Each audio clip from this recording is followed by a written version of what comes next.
Hey guys, Mike Robertson, Robertson Construction. Thanks for tuning in to view another one of my how-to videos. Today I'm going to be showing you how to flat tape a drywall seam and also covering up the screws. I'm going to be using Fast Set 20 mud because in a minute I'm going to take another video and I'm going to show you how to actually put a window inside this wall if this was an interior wall.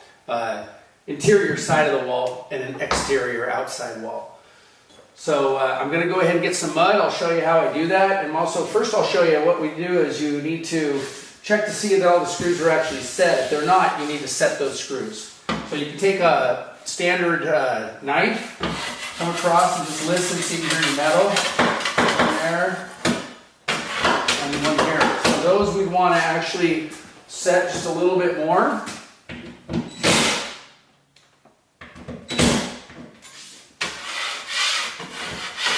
So that you don't have any metal.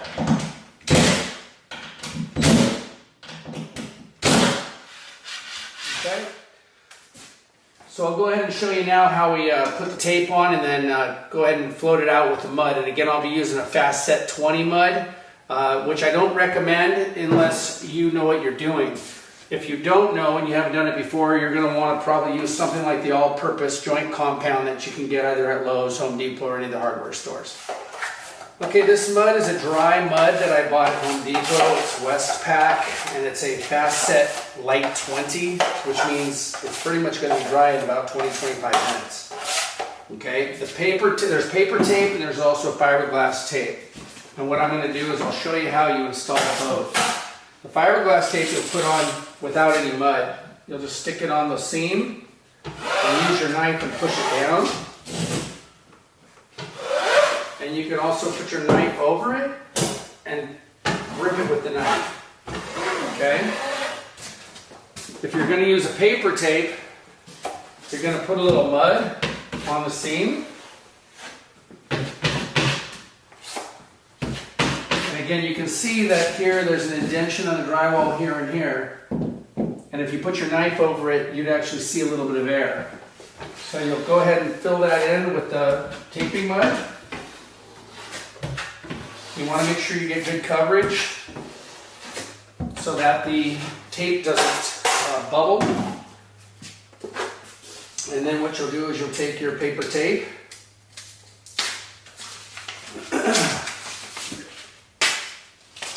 and then you'll put your paper tape right on the seam where you put your mud. You'll run your knife across. Again, you can hold your knife on and tear the tape and then run it across. And then what I usually do is I'll use my finger. I put pressure on either side or my two fingers. So I'll put pressure on this one and that'll smooth it out, or pressure on the top. So grab a little bit more mud, you're going to put it over the fiberglass.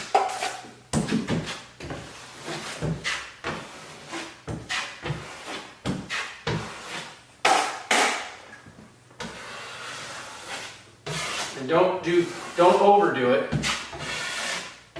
because you're going to be going back over it again from here to here to get it nice and smooth with a wider knife.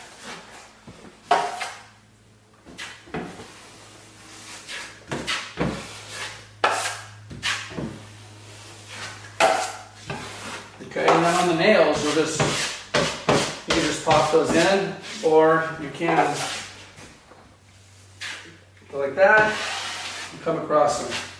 And again, if you see one that's a little high, you can take your hand, pop it in, go back over it. Okay, and that's basically how you'd either use fiberglass tape or paper tape. Okay, so I've got the first coat finished and it's almost dry, but it is it's hard.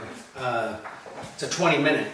I'm going to go ahead and now pull it across and show from here to here using this 12-inch, or it's actually a 14-inch knife. The thing about these knives is they have a curve to them, and if you look at the knife, this one's coming this way, and that's because when you turn it that way, it'll touch here and touch here, and it'll fill the mud in. If I'm going to push here, it'll actually push it down in the center and not leave any here. If I take it here, it'll leave it fatter in the center. So what I'll do is I'll put some on here and I'll show you as you come across. You can see there's a little bit here and a little bit here. It's actually probably a 30-second, but if I turn the knife over and put pressure on the left and the right, it'll smooth out that side, and actually leaving there's probably some kind of a, like say, booger. But you can see it's tight here now, and it covers the center. So this again was a mud that I mixed. It's not pre-mixed, so unless you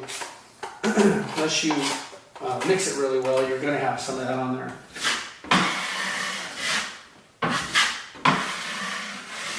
Which actually that brings up a point. You see, I can see where there's some globs. I'll show you real quick on that.